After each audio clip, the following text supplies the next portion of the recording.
بسم اللہ الرحمن الرحیم۔ السلام علیکم۔ آج 2 ستمبر بروز جمعرات ہم بات کریں گے 4 اہم کیسز کے حوالے سے۔ کراچی میں ایک ایسی واردات ہوتی ہے، پہلے لاہور میں ہم وارداتیں سنتے تھے کہ پراپرٹی کے، LDA کے، ریونیو کے پورا ریکارڈ ہی جلا دیا جاتا تھا۔ وہی کام اب سندھ سرکار نے کیا ہے، اور زرداری مافیا، زرداری گینگ کی جتنے بھی اس طرح کے کرتوت تھے ان کو چھپانے کے لیے ریکارڈ جلایا گیا۔ بڑی اہم تفصیلات ہیں۔ B4U کے مالک کو 6 ستمبر کو طلب کیا گیا، اس کی مختصر ڈیٹیلز آپ کے ساتھ شیئر کروں گا۔ عائشہ اکرم نے 4 ملزمان کو غلط شناخت کیا ہے، پولیس کی یہ رپورٹ سامنے آ گئی ہے۔ کپتان نے اور حکومت پاکستان نے اور پاکستان تحریک انصاف نے بڑا مطالبہ کر دیا الیکشن کمیشن آف پاکستان سے، جس کی وجہ سے نون لیگ کو بڑی مرچیں لگی ہیں، وہ بھی میں آپ کے ساتھ شیئر کروں گا۔ جسٹس عائشہ ملک صاحبہ کے حوالے سے بھی مختصر تفصیلات آپ کے ساتھ شیئر کروں گا۔ پہلے میں آپ کو بتاتا چلوں، مدرسے کی جو طالبہ سے زیادتی ہوئی تھی، اور آج آخر میں جو اہم چیز میں آپ کے ساتھ وہ ڈسکس کرنے جا رہا ہوں وہ ہے نواز شریف اور مریم نواز کی مجرمانہ خاموشی۔ علی گیلانی کو لے کے، حریت کے جو سب سے بڑے رہنما ہیں علی گیلانی، ان کے ڈیتھ کو لے کر، ان کی وفات کو لے کر جو بے شرمی دکھائی ہے مریم نواز نے، اور جو نواز شریف نے دکھائی ہے، اور کیسے پھر ان پر لعن طعن ہوئی ہے، بڑی اہم تفصیلات ہیں۔ آخر میں وہ میں آپ کے ساتھ تفصیل کے ساتھ شیئر کروں گا۔ کچھ فیکٹس ہیں ایسے جو میں آپ کے ساتھ شیئر کروں گا۔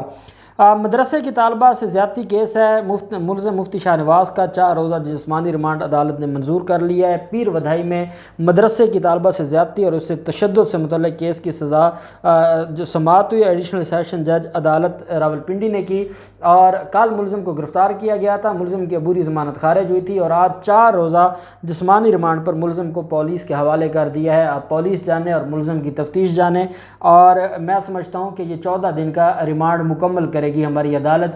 ضروری ہے ایسے ملزموں کے لیے تاکہ تفتیش ہو۔ پتہ نہیں کتنی معصوم بچیوں کی اور بچوں کی پہلے جو ہے وہ عصمت دری کی گئی ہوگی ان درندوں کی طرف سے جو مدرسوں میں بیٹھ کر تبلیغ کی باتیں کرتے ہیں۔ جسٹس عائشہ ملک صاحبہ نے سپریم کورٹ آف پاکستان میں تعیناتی کے لیے رضامندی دے دی ہے۔ 9 ستمبر کو اجلاس ہونے جا رہا ہے۔ تحریری طور پر جوڈیشل کمیشن آف پاکستان کو آگاہ کر دیا ہے جسٹس عائشہ ملک صاحبہ نے۔ 9 ستمبر کو اجلاس ہے، اور چیف جسٹس گلزار صاحب، اٹارنی جنرل آف پاکستان، اور جو بڑے ہیں وہ پہلے بھی اس بات کے حق میں ہیں کہ عائشہ ملک صاحبہ کو جج بنایا جائے سپریم کورٹ کا، اور یہ پہلی خاتون جج ہوں گی۔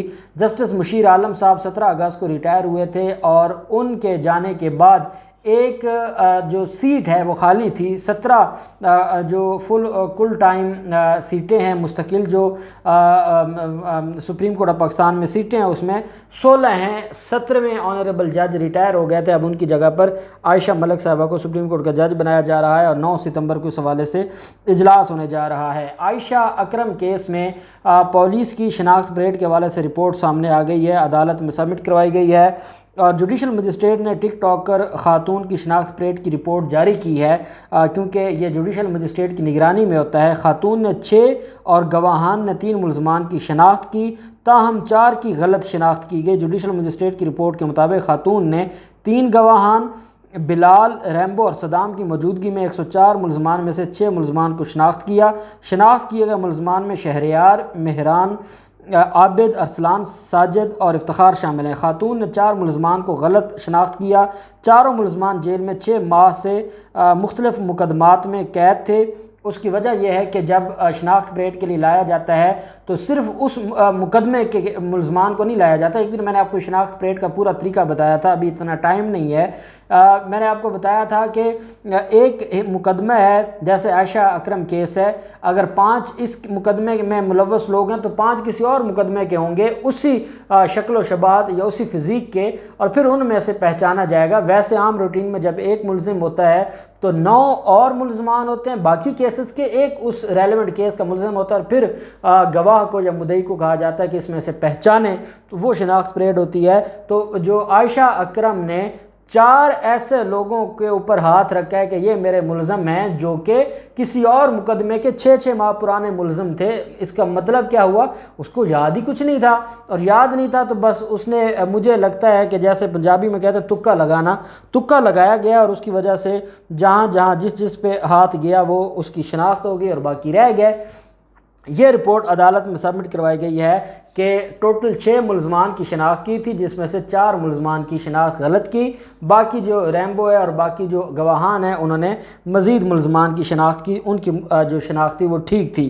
B4U کے جو مالک ہیں 6 ستمبر کو نیب راولپنڈی نے طلب کر لیا ہے سیف الرحمان نیازی کو۔ آپ جانتے ہیں کہ سیف الرحمان کے کیس کو لے کر بڑے مسائل پیدا ہوئے تھے نیب کے لیے، اور سپریم کورٹ کے احاطے سے جو اس کو گرفتار کیا گیا تھا، بہت زیادہ تنقید بھی ہوئی تھی کہ 116 ارب روپے کا اس نے چونا لگایا ہے عام عوام کو اور 4000 کے قریب لوگوں کو لوٹا ہے، لیکن اس کی عزت یہ ہے کہ اس کو اگر وہ گرفتار نہیں ہوتا، فرار ہونا چاہتا ہے، بھاگنا چاہتا ہے، بھاگ جائے، لیکن عدالت کی توہین اور عدالت کے کمرہ عدالت کی نہیں، احاطہ عدالت کی جو ہے وہ آبرو یا اس کا تقدس رکھنے کا خیال رکھا جائے، اس کے اوپر تنقید بھی ہوئی۔ بہرحال اس پر معافی مانگ لی تھی اور ملزم کی جو ضمانت ہے وہ توسیع کر دی تھی 2 ہفتوں کے لیے، 2 ہفتوں کی توسیع کی گئی تھی اس کی عبوری ضمانت میں، اور 7 ملزم کو کہا گیا تھا کہ نیب کے ساتھ شامل تفتیش ہوں اور ان کے ساتھ جا کے سوال جواب دیں۔ اب 6 ستمبر کو ملزم کو طلب کیا گیا اور آپ دیکھتے ہیں کہ 6 ستمبر کو کیا سوال پوچھے جاتے ہیں ملزم سے اور ملزم ان کا کیا جواب دیتا ہے۔ کراچی میں اربوں روپے مالیت کے جو ڈاکومنٹس ہیں زمینوں کے، اس کا ریکارڈ جلا دیا گیا ہے۔ یہ 80 سالہ پرانا ریکارڈ تھا جس کو جلایا گیا ہے۔ مختار کار آفس منگو پیر میں اربوں روپے کی مالیت کی زمینوں کے ریکارڈ میں آگ لگنے کی تحقیقات مکمل ہو گئی ہیں اور تحقیقاتی کمیٹی نے منگو پیر ریونیو ریکارڈ کی آتش زدگی کے واقعے کو غیر اتفاقی قرار دے دی ہے۔ یہ اتفاقی نہیں تھا، جان بوجھ کے یہ آگ لگائی گئی تھی، یہ کمیٹی نے انکشاف کیا ہے۔ زمینوں کے ریکارڈ میں آگ قصدن لگائی گئی تھی۔ ذرائع کا کہنا ہے کہ قیمتی زمینوں کی 10,000 سے زائد انٹریز پر مشتمل ریکارڈ جل جانے کی تصدیق ہو گئی ہے۔ تحقیقاتی کمیٹی نے اسسٹنٹ کمشنر مشتاق جٹوئی اور سابق مختار کار قاضی حمود اور ابراہیم جنیجے کو ذمہ دار قرار دے دیا ہے۔ تینوں ذمہ داروں کے خلاف تحقیقاتی کمیٹی نے کارروائی کی سفارش بھی کی ہے۔ جل جانے والے دستاویزات کا جائزہ لینے سے معلوم ہوا کہ آگ سے 1940 سے لے کر 2000 تک اور 2010 اور 2010 سے 2021 تک سارا ریکارڈ ہی متاثر ہوا ہے اور اس میں کافی سارا ریکارڈ جلا ہے۔ تحقیقاتی کمیٹی نے کہا آگ بجھانے کے دوران بھی ریکارڈ متاثر کیا گیا۔ منگو پی ریونیو ریکارڈ میں لگنے والی آگ اتفاقی نہیں تھی اور آپ بھی جانتے ہیں، میں بھی جانتا ہوں، نہیں جانتی تو یہ ہماری تحقیقاتی کمیٹیاں نہیں جانتی، کیونکہ اسی حکومت کی یہ تحقیقاتی کمیٹیاں ہوتی ہیں، اسی حکومت کے افسران پر مشتمل یہ تحقیقاتی کمیٹیاں ہوتی ہیں، اور وہ کہاں کہیں گے کہ یہ زرداری خاندان کی واردات ہے یا مراد علی شاہ کی یا پیپلز پارٹی کی واردات ہے، وہ نہیں کہیں گے۔ وہ 2-3 چھوٹے جو ملازمین ہیں ان کو قربانی کا بکرا بنائیں گے اور قربانی کا بکرا بنا کے ان کو چڑھا دیں گے اور کہیں گے کہ کیا بات ہے جی، بڑا انصاف ہو گیا ہے اور بڑے لوگوں کو اس میں سزا ہو گئی ہے۔ کنٹونمنٹ انتخابات آ رہے ہیں اور کنٹونمنٹ بورڈ کے انتخابات 12 سپٹمبر کو ہونے جا رہے ہیں، اور آج پاکستان تحریک انصاف کی طرف سے نیا مطالبہ سامنے آ گیا ہے، کیونکہ دھاندلی کے الزامات پہلے نون لیگ نے بھی پی ٹی آئی کے خلاف لگائے، پھر آج جماعت اسلامی نے بھی ایک پریس کانفرنس کی اور پی ٹی آئی پر الزامات لگائے۔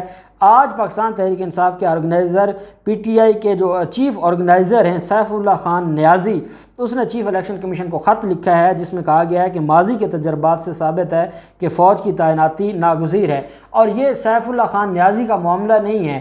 جب جسٹس عمر عطا بندیال صاحب کی سربراہی میں 3 رکنی بینچ نے سماعت کی تھی الیکشن کمیشن کے ڈسکا الیکشن کے فیصلے کے خلاف، تب انہوں نے کہا تھا کہ آپ نے فوج کو کیوں نہیں تعینات کیا، اور ساتھ عدالت نے یہ بھی کہا تھا کہ کیا ہماری پولیس کو ایسے کاموں کے لیے ٹریننگ دی گئی ہے؟ جب نہیں ٹریننگ دی گئی تو الیکشن کمیشن نے کیوں نہیں فوج تعینات کی تھی، اور اس پر برہمی کا اظہار کیا تھا، اور چیف الیکشن کمشنر عدالت میں موجود تھے اور ان کے پاس کوئی جواب نہیں تھا۔ آج وہی مطالبہ کیا ہے۔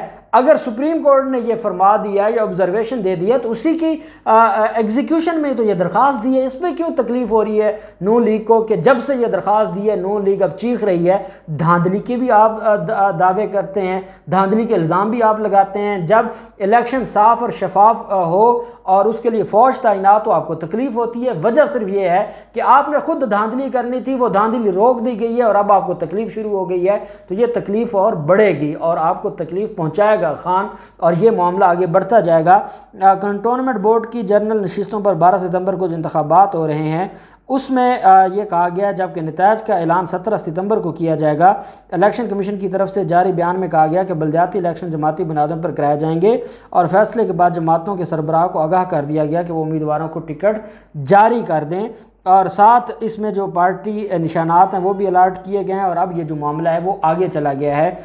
پھر جو حریت رہنما ہیں، اور میں سمجھتا ہوں کہ جتنا ان کا کردار ہے جو تحریک آزادی میں، آج خود اندازہ لگائیں، ان کے صرف قریبی لوگوں کو اجازت دی گئی جنازے میں شرکت کی، اور اس کا جو حریت رہنما ہیں ان کی تدفین بھی پاکستانی پرچم میں کی گئی۔ اس سے بڑھ کر ملک سے اور پاکستان سے محبت کیا ہو سکتی ہے کشمیر کے لوگوں کی؟ اللہ گواہ، وہ ویڈیو دیکھ کے انسان کی آنکھوں میں آنسو آ جاتے ہیں کہ زندگی گزار دی پاکستان کی محبت میں، اور پاکستان کے ساتھ الحاق کا نعرہ لگا لگا کر وہ اس دنیا سے چلے گئے۔ اور اب علی گیلانی کی جو تدفین ہے، جو اندھیرے میں کی ہے، اور وہ ویڈیو بھارتی جو درندگی ہے وہ نظر آئی ہے، 15 گھنٹے بعد مریم نواز کو ہوش آیا ہے علی گیلانی کی وفات پر۔ وہ ایک ٹویٹ کر رہی ہیں، اور جو سب سے بڑا جو لیڈر اپنے آپ کو سمجھتا ہے اور جو کہتا ہے کہ میں کشمیر کا بیٹا ہوں، اور مریم نواز اس کی بیٹی بن کے الیکشن کمپین کرتی رہی، اس نے 25 گھنٹوں کے بعد جو ٹویٹ کیا ہے علی گیلانی کے حوالے سے، کچھ شرم ہوتی ہے، کچھ حیا ہوتی ہے۔ پورا سوشل میڈیا، پورا پاکستان آج رو رہا تھا علی گیلانی کی وفات کو لے کر۔ اتنا بڑا سانحہ ہے کشمیر کے لیے اور پاکستان کے لیے، اور یہ صرف مودی کے جو یار ہیں، مودی کو خوش کرنے کے لیے، برطانیہ میں اپنا جو قیام ہے اس کو پکا کرنے کے لیے یہ اس حد تک بے شرمی پہ چلے گئے ہیں کہ ایک ٹویٹ نہیں کیا، اور پہلے ہر وقت ایک صحافی کا معاملہ ہو، کسی جج کا معاملہ ہو، مریم نواز کا سوشل میڈیا سارا دن ایکٹیو رہتا ہے۔ خاموش تھا تو آج خاموش تھا، نہ سوشل میڈیا مریم نواز کے سوشل میڈیا نے کوئی ٹرینڈ چلایا، نہ ہی ان کو 15 گھنٹے تک خیال آیا۔ جب بہت لان تان ہوئی تو پھر ان کو خیال آیا، اور جو لان تان کا سلسلہ ہے پاکستانیوں کی طرف سے، مریم نواز کا ضمیر جگانے کے لیے 15 گھنٹے لگے، اور نواز شریف کا اندازہ لگا 25 گھنٹے لگے، اس کے بعد اس کا ضمیر جاگا اور اس نے ایک ٹویٹ کیا۔ اور جو آج پاکستانیوں نے ان کی چترول کی ہے، اور جو سوشل میڈیا پر آج ان کے حوالے سے لکھا گیا ہے، میں سمجھتا ہوں یہ اسی کے حقدار ہیں، کیونکہ جو علی گیلانی کی موت پر غم زدہ نہیں ہے وہ پاکستانی ہی نہیں ہے، کیونکہ یہ پاکستان کا بہت بڑا نقصان ہے۔ اللہ پاک ان کے درجات بلند کرے، اللہ پاک پاکستان کا حامی و ناصر ہو۔ بہت شکریہ، اللہ حافظ، پاکستان زندہ باد۔